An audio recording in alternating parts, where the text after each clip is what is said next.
अगर जूते लटकाने से आपकी गाड़ी दुर्घटना से बच सकती है तो क्यों ना एक जूता अपने गले में भी टांग ले।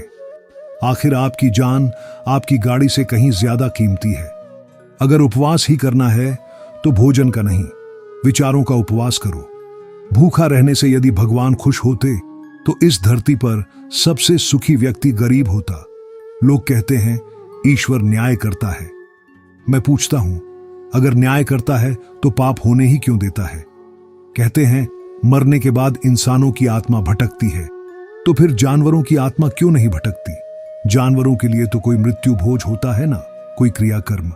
काले रंग को अशुभ कहा जाता है, लेकिन इन्हें कौन समझाए कि स्कूल का काला बोर्ड ही तो जीवन में असली रंग भर देता है। मंदिर और मस्जिद पर ताले डाल दो, जीवन में कोई फर्क नहीं पड़ेगा, मगर एक दिन के लिए अस्पताल बंद कर दो, तब समझ में आ जाएगा कि असली ईश्वर कौन है। मेरे लिए तो प्रकृति ही ईश्वर है, विज्ञान ही सत्य है, इंसानियत ही धर्म है और कर्म ही पूजा।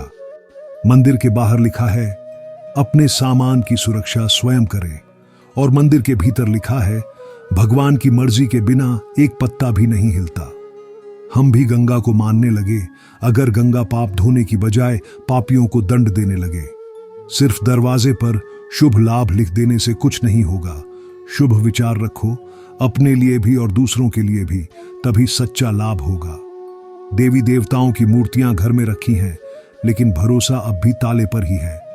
बाजार से खरीदी हुई मूर्ति के सामने हाथ जोड़कर धन मांगते हो।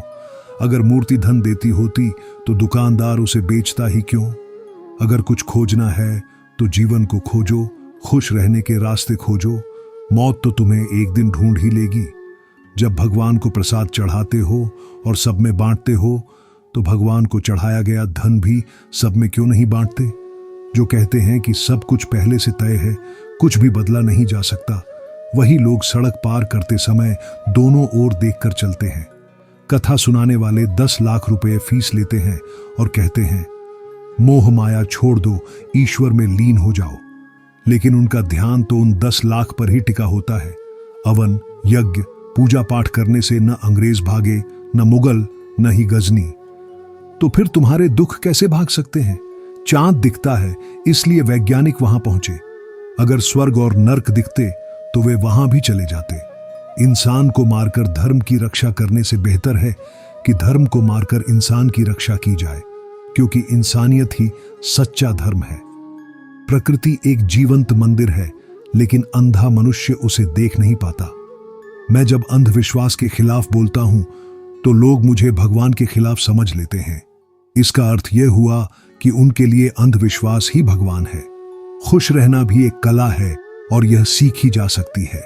अगर जीवन से कुछ पाना चाहते हो तो उसे अपने भीतर पैदा करो। हर इंसान इस धरती पर कुछ नया करने के लिए जन्मा है, न कि किसी और की नकल करने के लिए। सच्चा प्रेम कभी किसी से कुछ नहीं मांगता, वह तो केवल देना जानता है।